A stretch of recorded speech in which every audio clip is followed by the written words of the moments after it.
Oddaji Moj odnos do samega sebe v okviru oddaje Prebujeno srce Slovenije. Z nami nocoj ponovno zanimiva gostja, Špela Kaplja, ki je pisateljica, pripovedovalka zgodb za naravo in naravovarstvenica. Ime nosi usodo, njen priimek Kaplja je zapečatil njeno pot in delovanje za ozaveščanje o pomenu rek in povezovanju ljudi z njimi. Pred več kot 10 leti se je začela pogovarjati z rekami, zapisovati njihove zgodbe in poslušati njihova sporočila v sanjah. Bogati zapisi teh srečanj so se razvili v knjigo Kako se ljubi reka. Ta odpira svete portale, za stik z rekami je zapisala Tina Košir. Špela je varuhinja reke Rovščica v projektu Varuhinje rek. Vodi delavnice ženske, ki pojejo rekam, in druge delavnice, v katerih se ljudje lahko povežejo z rekami in se s pomočjo njih podajo na pot osebnostne rasti. Deluje pod okriljem Terra Anima, Društva za poglobljeno ekologijo. Špela, lepo pozdravljena v naši oddaji. Lepo pozdravljen, hvala za vabilo. Z veseljem. Kako si, kako doživljaš ta čas, mogoče za začetek? Dobro vprašanje. Ta čas je močen. Jaz ga doživljam tako, mogoče tudi čisto na osebni ravni, telesni, se trenutno malo soočam z križem in z malimi težavami. In čutim, da gre za eno veliko postavitev nas samih v tisto naše bistvo ali pa v naše poslanstvo. Kad da se dogaja neka res postavitev. Postavitev nas v sam center, ne? Točno to, prav, točno to. Odlično, odlično. Kako se je začela ta tvoja osebna zgodba transformacije zdravljenja s pomočjo rek? Reke so kri zemlje, reče ena stara indijanska pesem, taka zelo lepa. Ženske so jo pele včasih in s to pesmijo častile, pravzaprav reke. To sem samo zato rekla, veš, ker reke res so krvožilje zemlje. In moja osebna zgodba se je začela s tem, da sem zdaj že kar pač nekaj, ne vem, več 10 let nazaj, pa zgubila svojo mesečno kri. In to je trajalo kar nekaj časa, sem se pač, ne bom rekla borila, ampak soočala s tem. In je bilo močno povezano s tem, da sem pa jaz pravzaprav na svoji poti življenjski pa skrenila malo svoje poti in hotela hoditi po bolj ustaljenih poteh. Cona obdobja. Cona obdobja, varnost in bolj, ker sem rinila, dobesedno tja, bolj je tale moja reka znotraj začela usihati. Dobesedno je prišlo do tem, kot sem rekla, da je pač izginila. In spomnim se trenutka, ko sem v enem takem obdobju čiste res utrujenosti in že rahlega brezupa, konec koncev, sam začutila, da moram k reki. Reka Kamniška Bistrica moja je pa, v moje hiše bila res po mojem 10 minut, pa prej nisem tako pogosto hodila tja. In od tistega dne naprej so se začela najina srečanja in sem je začela vsakodnevno hoditi tja, ker sem čutila, da mi nekaj daje in da mi govori, čeprav takrat pojma nisem imela. Niti ne o rekah, niti ne o tem, da se da pogovarjati z njimi, niti ne kako se pogovarjati z njimi. Je bilo pa to eno tako obdobje, ko sem se pa sama učila umetnosti pripovedovanja zgodb. Najbolj me je zanimalo, kako v bistvu zgodbe lahko zdravijo. In sem tipala in spet nekje v ustaljenem svetu se nekako nisem znašla, kam zdaj s temi zgodbami. In potem me je moja mentorica z Danske takrat, en dan vem, da mi je pisala, ko kratko sporočilo je bilo, veš, kako pa gre zdaj tebi, kaj je ta tvoj projekt, ne, kako razvijaš ti zdaj to umetnost pripovedovanja in meni je bilo tako, noč, ne. Mislim, ne gre, ne. In potem sem že iskala kakšne primerne besede, kako bi se izgovorila, na kar sem samo napisala z reko se pogovarjam. In si malo zatisnila oči, ker se mi je zdelo, da pač najverjetneje, da bo to okej ali ne bo. Ampak nazaj je prišlo spodbudno sporočilo, da je to najbolj pomembna stvar, ki jo lahko počnem in da reke imajo ogromno za povedati in za predati in da potrebujejo ljudi, ki so jih pripravljeni slišati. In v tistem obdobju mogoče rahle ne samo zavesti ali pa pač iskanja neke poti, je bil to tista potrditev, ki sem jo rabila, da sem se res predala k temu, da sem res še bolj z nekim zavedanjem začela hoditi k reki. Ne samo tako pač kot ena mala deklica, ki tipa pa ki tam sedi, ampak z nekim odprtim kanalom, da v smislu pred menoj je bitje, ki mi najverjetneje ima nekaj za povedati. In bolj, ko sem se temu odpirala, bolj je res govorilo nazaj. In v smislu res močnih sanj in uvidov in telesa, ki se je začel res prebujati do točke, kjer je dejansko moja mesečna kri prišla nazaj. In takrat sem vedela in verjela, da je to pač s pomočjo reke, ker obenem, ko me je zdravila, me je tudi postavljala čisto spontano na to svojo pot. In ta moja pot se je pol kasneje izkazala, da te zdravilne zgodbe, ki jih želim pripovedovati, so pravzaprav namenjene rekam oziroma ljudem, da se bodo lahko zdravijo. Točno to. Ker eno izmed najpomembnejših mogoče ali pa bolj pomembnih trenutkov ali pa spoznanj, ki sem ga jaz prejela od rek, je bil, sej mi ne moreš nekako na ta način pomagati, ne, da boš zdaj tle mene od zunaj spreminjala, pa jezove odstranjevala. Vse lepo in prav, tudi to. Ampak kar je pomembno, je zavedanje, da smo vsi povezani. In s tem, ko ti sebe spreminjaš, ko ti sebe zdraviš, s tem v bistvu pomagaš meni. In to je pravzaprav v bistvu njihova želja. Ne? Ok, ja, delujte tudi za nas, seveda ekologija in vse, ampak tisto, kar vi na sebi delate, je pravzaprav najbolj ključno za spremembo sveta. Točno to, kot je že Gandhi rekel, ne be the change, bodi ti ta sprememba, ki jo želiš videti v svetu. Ja. Ne? Torej, to je to. Ne? In voda in reka ravno tako ima seveda spomina za zdravljenje, za aktiviranje tega osebnega potencijala, ki so rekli, kako ne osebnostno rast z reko, ne preko sporočila reke, mogoče kakšna beseda na to. Ja, z veseljem, z veseljem. To je bilo, Emotovo delo je bilo fantastično in je odprlo, se mi zdi, res en ogromen nov prostor in zavedanje, kaj pravzaprav voda je. Od takrat naprej mislim, da je res se ogromno spremenilo. Vemo zdaj, da voda ima spomin, to je zdaj popolnoma jasno, ampak kar sem pa jaz prek svojih raziskovanj spoznala, je pa še več od tega, da je voda pravzaprav en popoln potencial, ki ne samo, da nosi spomin za nazaj, ampak obenem nosi tudi spomin za naprej. Kot da bi v bistvu imela ta neko zavedanje tega, kaj mi lahko smo. Zdaj to ne vem, če sem čisto jasno povedala. Torej, kaj je naš največji potencial? Tako. Kaj lahko se razvijamo, postanemo? Ja. Prav so bile dejansko narejene tudi neke raziskave, ampak še ne tako zelo močne kot Emotojove. Se pa trudijo določena skupina ljudi pokazati, kako pravzaprav te kristali ne govorijo samo za nazaj, ampak da če ti postaviš reki vprašanje v smislu karkoli, v zvezi z iskanjem moje lastne poti, kje sem v tem, kaj lahko postanem, da tudi na to se odzovejo z kristalom in z določenimi odgovori. Tako da je v bistvu tukaj še malo nedokazano in ne dovolj raziskano, ampak hočem samo pa reči, da je ta potencial v bistvu še večji od tega, kar že zdaj vemo. Noro, ne? Tako se mi zdi, ja. Vse je v bistvu podobno, kot če rečemo, ne, pač mi tudi smo 70% vode in popolnoma nam je jasno, kako veliko lahko naredimo s tem, da si govorimo pozitivne afirmacije, kaj naredimo s tem, ko s pozitivnimi čustvi v bistvu se pogovarjamo s svojim telesom in se vse spreminja in pravzaprav voda je tista v nas, ki to pač omogoča, je ta medij pravzaprav. Ta informacija, ta medij, preko katerega se prenaša frekvenca, vibracija. Točno to. Tako da je fenomenalno. No? In sploh se mi zdi v tem času, da govorijo tako glasno, se oglašajo na različnih področjih, da res voda trka, no? In na vse možne načine in nam hoče pomagati, da se prebijemo in da zrastamo. Noro. Ja, to se mi zdi en tak močen klic vode ta čas. Tako. Bova nadaljevala po kratkem predahu, tako da se vidimo čez nekaj trenutkov. Lepo pozdravljeni v naši oddaji Moj odnos do samega sebe na Ljubljana TV.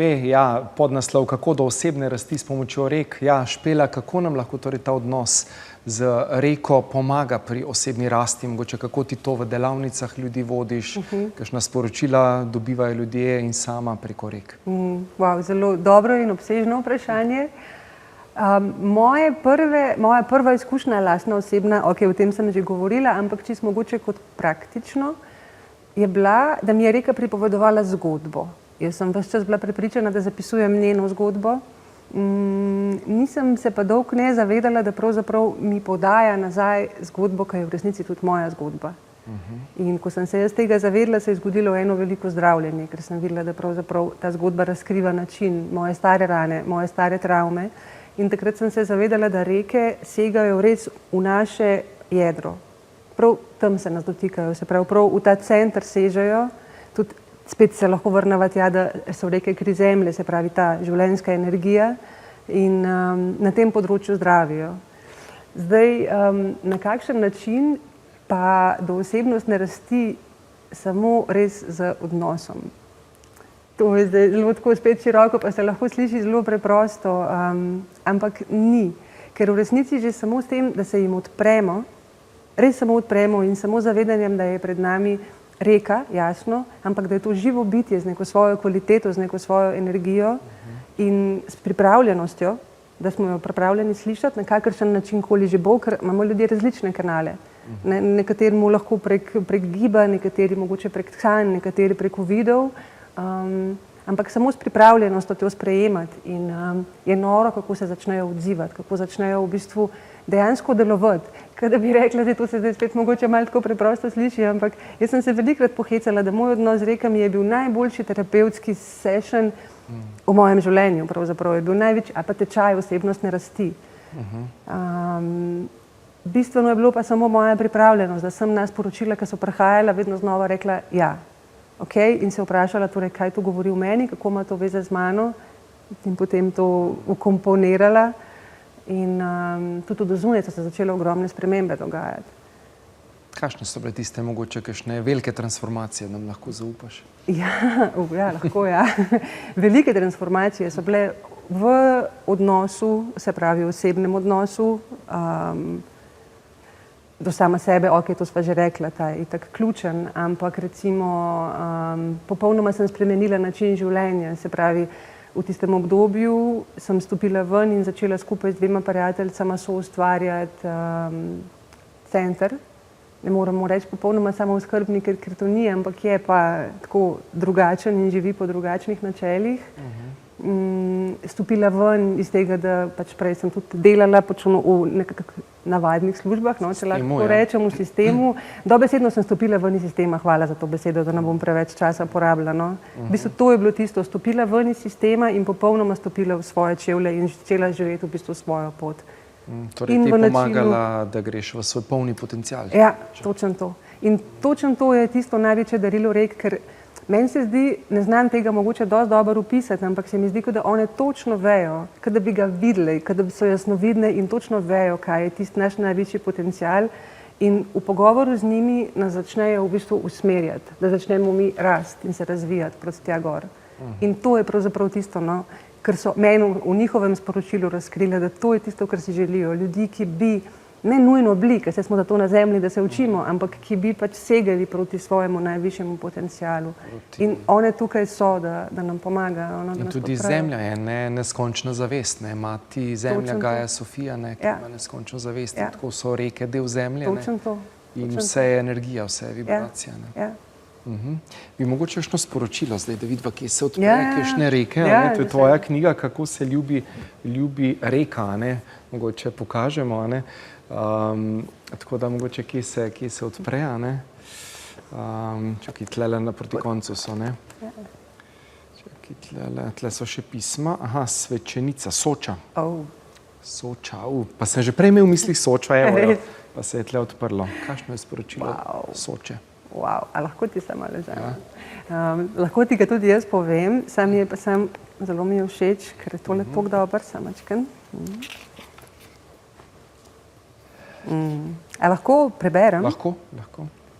Soča je, kot bi imela izvir v vesolju, kar tudi pravzaprav njena barva je zelo nenavadna in zelo so poskušali iskati izvor te barve v mineralih, da bi ga pojasnili, pa ni šlo.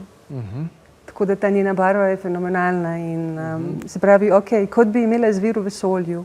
Njene roke segajo daleč, tja med zvezde, ki jih pozorno nabira v svojo lunino krono. Globoko v gorah jih posluša in kot molitev izreka v svojem izviru, ki potem kot kozmične kode tečejo skozi njeno telo in ona, kot velika mati, jim voljno in neomajno reče ja. Njene vode ponujajo negovanje utelešenja, svečenica, ki postane molitev sama. Wow, lepo. Tako da v bistvu njeno sporočilo je na kratko še mogoče z drugimi besedami, ne moli, ampak postani molitev. Wow. Torej bodi to. Bodi to. Kar si želiš. Točno to, ja. To je to. Si dobro povzel, super. To je dobro sporočilo, ne? Ja. Ja, ker mi rabimo najprej biti to, ozavestiti, da vse to dobro že imamo v sebi, da bi lahko to kreirali v življenju. Točno to, ker če vedno samo hrepenimo, enkrat to bi, je vedno nedostopno in je daleč. Ampak zavedanje, da to že je in samo da to sprejmeš in postaneš, je... Da to zavestiš in prebudiš v sebi, Točno to. Kar je v srcu, v duši globoko zapisano. Ja, točno to. To je res globoko sporočilo. Ja. Noro, jaz sem tudi kakšen retrit kdaj v Posočju in ja, Soča je res močna in transformativna. Transformativna reka, odnese, transformira, včasih boli, včasih je težko. To sem jaz tudi velikokrat o tem pisala. V smislu, mislim, tudi, ko sem knjigo ustvarjala, vse znajo, reke znajo tako lepo objeti in naredijo tak objem, da je pri Kolpi, recimo, sem ga jaz čutila kot objem, ki ga od svoje mame, recimo, nikoli nisem. Njen objem je bil res najbolj materinski, kar sem ga jaz v življenju čutila. Ampak po drugi strani pa znajo tudi tako zasekati ravno v tisto rano, da res močno zaboli, ampak z dobrim namenom, kako se odpre, se lahko začne zdraviti. Tako šele pravijo, ko v bistvu odpremo to rano, lahko svetloba vstopi. Evo Kolpa, škaj si jo odprl. To je pa Kolpa. To je pa Kolpa. Intuitivno, ja. Ja, to je pa Kolpa. Ona pa definitivno govori, mislim, ona je pa res zdravilka, ultimativna in govori ravno o tem. Kako s tem, ko se dotaknemo svoje najglobje rane, se dotaknemo svoje največje svetlobe in ko jo odpremo, začne svetloba potem stekati in ven in noter. Kaj pa Sava? Sava je pa grlena. Sava je pa mojstrica besede, pravičnica, kar je zelo dobro Prešeren zaobjel v svojem krstu pri Savici, v smislu postavi se, izrazi svojo resnico. In njo sem videla, veš, nisem vseh rek videla pač s prostim očesom. Na različne načine sem imela uvide, ampak Save ne bom nikoli pozabila. Na Sotočju tukaj v Ljubljani, ko pride skupaj z Bistrico in z Ljubljanico, sem se obrnila in sem dobesedno videla ogromno žensko, noro lepo, z razpuščenimi svetlimi lasmi, v dolgem krilu in v enem takem turkiznem šalu, ki je tako plapolov. In pela je. In potem, ko sem kasneje pač jo poslušala in poslušala v videu in sporočila, je bilo njeno sporočilo jasno. Poravnaj se v svojo resnico in jo izrazi. Tako da ona je tista, ki nam pomaga razviti svoj glas, da bi lahko govorili svojo resnico. Bili pristni. Torej pristnost, iskrenost. Pristnost, iskrenost. In s tem potem tudi konec koncev uresničenost v bistvu, nekaj tukaj se začne. Tako tukaj smo, da izražamo svojo resnico, da stojimo za njo, da jo oddamo, predamo svetu. Vsak ima nek svoj način, ti preko reke, jaz preko nekih terapij, seminarjev, delavnic z ljudmi, vsak ima neko svojo strategijo, bom rekel, ampak prebujamo pa v bistvu v isto resnico, ki je samo ena.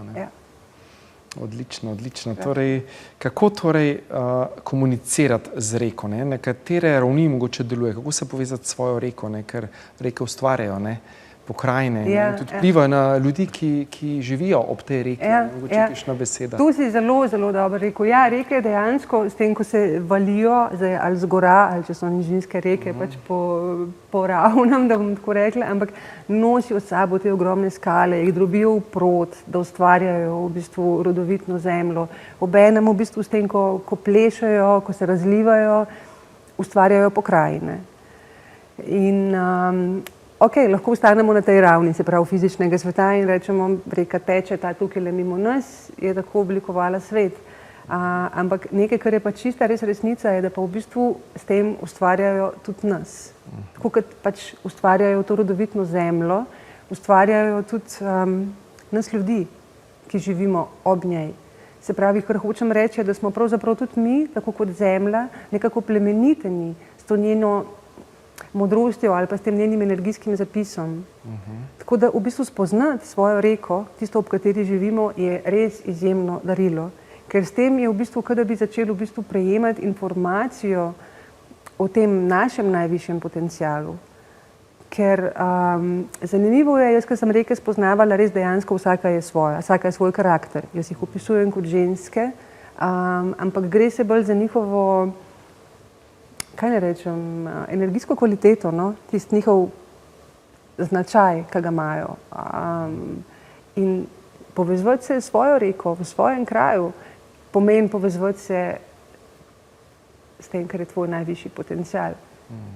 V smislu, recimo, če se vrneva samo tako na en konkreten primer, pa vzameva Idrico, Idrijca je prima čarovnica, jo jaz poimenujem, res tudi najstarejša reka in ima res ta stik s tistim ta pravim čarovništvom.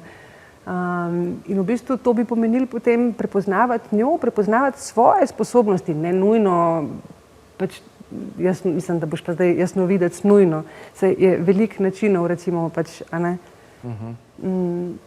torej ta čarovnije, ampak ne, recimo, ja, ta dar potem prek tega, ko spoznaš njo, lahko začneš razvijati v sebi, no. Smo pa definitivno res dotaknjeni, nekako zapečateni pravzaprav svojo reko, no. Odlično bo nadaljevala po kratkem predahu, tako da se vidimo čez nekaj trenutkov. Lepo pozdravljeni še v zadnjem, tretjem delu oddaje. Moj odnos do samega sebe, nocoj z nami krasna gostja, Špela Kaplja. Ja, Špela, kaj pomeni zaeziti reko, ne? Kaj ti tako znotraj so zaezene reke tudi zunaj odraz našega načina življenja, je tako? Ja, ja. Prebrala sem nekaj časa nazaj, zelo dober stavek se me je dotaknil, in sicer, da stanje rek v zunanjem svetu, se pravi zaezene reke, onesnažene reke, je pravzaprav stanje naše življenjske sile. Se pravi v smislu, da to, kar smo naredili z rekami zunaj, smo naredili svojo življenjsko silo. Kaj pomeni zaeziti reko, a ne? Zaeziti reko pomeni ustaviti tok. Zdaj, sploh mogoče ne bi šla preveč v detajle, ker se mi zdi, da že s tem, ko to rečem, a ne, nekako v bistvu nam je vsem jasno, kaj se zgodi. Saj vemo recimo v telesu, če se v ožilju zgodi strdek, pač ni pretoka. Ni pretoka. In to isto se zgodi z reko, ko jo zajezimo. Se pravi, življenje se ustavi. Se pravi, dejansko ribe nimajo več moči, da potujejo, reka postaja bolj topla. Najhujše pravzaprav je to, da reka s tem, ko nima pretoka, zgubi svojo samozdravilno možnost. Ker drugače je reka fenomenalen sistem, da uporabim to besedo, ki je popolnoma sposoben samozdravljenja, tako kot mi v resnici. Ampak s tem, ko jo zajezimo, ji to moč odvzamemo. Ne more, ker se pač v njej začnejo dogajati, reč pa lahko tudi kot te rakave celice, dejansko strupi se začnejo povečavati in jo razkrajati in se ne more več čistiti. Zdaj se mi tle poraja vprašanje, ne, lani so bile te poplave. Kaj pa v tem primeru, ko reke podivjajo, ko poplavijo, ne? Je tle smiselno vseeno, ne, pač zajeziti zaradi seveda varovanja, ne, ljudi? Tukaj, kako pa tle v tem smislu, ne? Pa zakaj se sploh to dogaja, no? Če kako ti to vidiš, čutiš? Hvala, ker si me to vprašal, se mi zdi zelo dobro vprašanje. Jaz sem takrat, ko se je to začelo, se prav spomnim tistega jutra, čutila v prsih tako močno silo, zdaj se mi je, da me hoče raznesti do znotraj. Dvojno je bilo, ker je bil po eni strani občutek ene moči, kot da reke prihajajo v svojo moč, po drugi strani pa tudi občutek ene bolečine. In nisem čisto dobro vedela, zdaj kako si pojasniti, kaj je tisto, kar jaz čutim zdaj ob vsem tem. In več čas sem bila prisotna, no, več čas sem bila, mislim, prisotna itak pač z opazovanjem, ampak tudi opazovanjem do znotraj. In najbolj močno sporočilo, ki je prišlo od rek, je, da pravzaprav s tem, ko prestopajo bregove, s tem, ko tudi destruktivno pač zunaj v svetu nekako delujejo, da tisto, kar hočejo narediti, je razbiti okove naših src, da bi mi odprli svoja srca in si pustili čutiti. Ko da je bilo pravzaprav takrat in še vedno je tisto jasno in glasno sporočilo, da si pustimo ljubezen čutiti in ljubezen živeti, ker to je tisto, kar nas hočejo naučiti. Ampak zdaj pa kako pa, a reko zajeziti, da pomagaš ljudem? Jaz bi tukaj rekla pravzaprav, ni smotrno se selati k reki že v prvi fazi, ne? To je osnova, pa če se preseliš tja, nekako veš, da zna biti. Da zna biti, ne? In zdaj v bistvu spreminjati okolje zaradi tega, da bo primerno zate, se pol je v bistvu isto, kot če jaz sama sebe od znotraj probam nekako naštimati, da pa jaz pa bom primerna za tisto službo, čeprav mi pač pa joj, pa res ful ni okej, ampak bom najdla načine, da se bom naštimala, da bo to sprejemljivo. Tako da jaz mislim, dobro, zdaj je narejeno in zdaj je težko tako radikalno, kar to reči, ker da pa to pustimo, pa naj teče, ne. Tako da je treba seveda najti način tudi za ljudi, da bo to okej, ampak kar mi je pa vseeno hudo, je pa da pri vseh načinih sonaravnih, ki so zdaj že poznani, res poznani in se v tujini zelo dobro uveljavljajo, se pravi na kakšen način vseeno zamejiti reko, pa pustiti vseeno, da je dokaj lahko zdrava in živa, se pri nas ne uporabljajo te prakse. Ne, gremo nazaj na tisto klasiko, beton, čim več betona, še več betona. In to je tisto, kar me žalosti, točno to, še bolj bomo betonirali, medtem ko pravzaprav nas kliče svet in življenje v nekaj bolj mehkega, v nekaj drugačnega, v nekaj, kar bo se delovalo s svetom. Ne. Je pa zanimivo, kako vedno, ko je neka katastrofa, ujma, kako se ljudje povežejo, kako res odprejo srca. To je to, to je res lepo videti. To je res lepo videti in jaz mislim, da je to res najvišji namen tega. Samo, da bi to potem ostalo nekako, ne. Pol, ker se umiri nekako, pol reka gre nazaj noter v svoj breg, življenje gre nazaj v svoj tok, mi pa najrajš tudi nazaj v to, ne. Tako da... Najlažje iti v staro, ne. Čeprav nas to staro ne bo vodilo naprej, ne. Ne bo nas vodilo naprej. Konc je s tem, ne umira vse mora umreti. Če hočemo mi živeti ljubezen, ti stari aspekti nas morajo umreti. In to pravzaprav mislim, da je, kar se zdaj dogaja. Ja, ta čas, ne. Ta čas je prav res ta transformativen čas, ko umira vse tisto v staro, ker ne podpira ljubezni, ker ne podpira nas v tisti najvišji rasti, no. In ni prostora več za to. Kako reke zdravijo, ne? Kako tebe zdravijo, kako mogoče na delavnicah pomagaš ljudem, preko procesa recimo, preko rek tudi? Ja, meni je bilo, čudovito mi je bilo, projekt je bil Ženske, ki pojejo rekam. In smo obiskali 6 različnih rek tekom tega cikla, v enem ciklu pa samo eno reko, od izvira pa vse do izliva, Kamniško Bistrico, z namenom, da se pač še bolj povežemo z njo. In noro je bilo, ker sploh ni bilo treba veliko. Jaz sem samo ženskam odprla prostor zgodbo kratko o reki, tako kot sem jo jaz slišala ali zaznala. In potem so one preko giba spontanega, preko plesa, da so začutile reko v svojem telesu, in začele to izražati prek plesa, prek glasu, prek petja. In so imele take močne preboje. Mislim, to je bilo vse res od močnih solz, največ pa do res močnega krohota. Osvobajanje, vsakič znova tisto, kar se je zgodilo, na vsaki na različen način, je bilo pravzaprav osvobajanje, dopuščanje nečesa novega, kar si prej recimo ženske niso pustile. Enega izraza, kar prej niti niso vedele, da je. In so potem v stiku z reko ga osvobodile in je bilo tako... ja, res lepo, ne? Močno in lepo, ja. Močno sporočilo. Močno sporočilo. V kateri reki pa ti živiš oziroma v bližini? Jaz imam tako strašansko čudovito srečo, da živim med dvema. Se pravi, na eni strani je pa velik kontrast med Kamniško Bistrico, ki je najbolj regulirana reka v Sloveniji, skoraj cela je v umetni strugi. Na drugi strani, to je tako res kontrastno, imam pa še zadnjo prosto tekočo celinsko reko Rovščico. Tako da sem v bistvu med dvema. Si varuhinja Rovščice. Varuhinja Rovščice sem, na kar sem zelo ponosna, ker mi je res v čast in res se mi zdi pomembno ohraniti to našo še res ta zadnjo divjakinjo tukaj v tej celinski Sloveniji, ker vidim sama po svoji izkušnji, kakšno darilo je živeti ob prosto tekoči reki. Ne samo, da vsako leto lahko opazujem, kako ona naredi neko novo strugo, kako spreminja okolje, ampak to, kako jaz v bistvu v stiku z njo sebi dopuščam biti bolj divja, bolj svobodna, bolj pogumna. In je res izjemno darilo, no? Tako za celo pokrajino, kot za ljudi, ki živimo ob njej. Dajva še kakšno besedo o čaščenju rek, pripovedovanju zgodb, petju recimo. Reke ljubijo, res pa ne uporabljam te besede samo za okras, ampak res ljubijo obredje, ritual. To so v bistvu naši predniki ali pa tudi v drugih pač plemenih dobro vedeli. Recimo jaz, ko sem raziskovala malo, kakšne smo imeli mi v Sloveniji, kakšno je bilo obredje. Močno, mislim, je bilo vse, od tega, da so ženske nosile mislim, da so nosile, da so pač šle zajemati vodo in je tista voda bila pol tista, v kateri so naredile droži in se je celo leto peklo kruh, ker so vedele, da posvečena voda bo pač prinesla obilje v celo hišo. Do tega, da so bili to obredi za poroke, za očiščenje, za krst.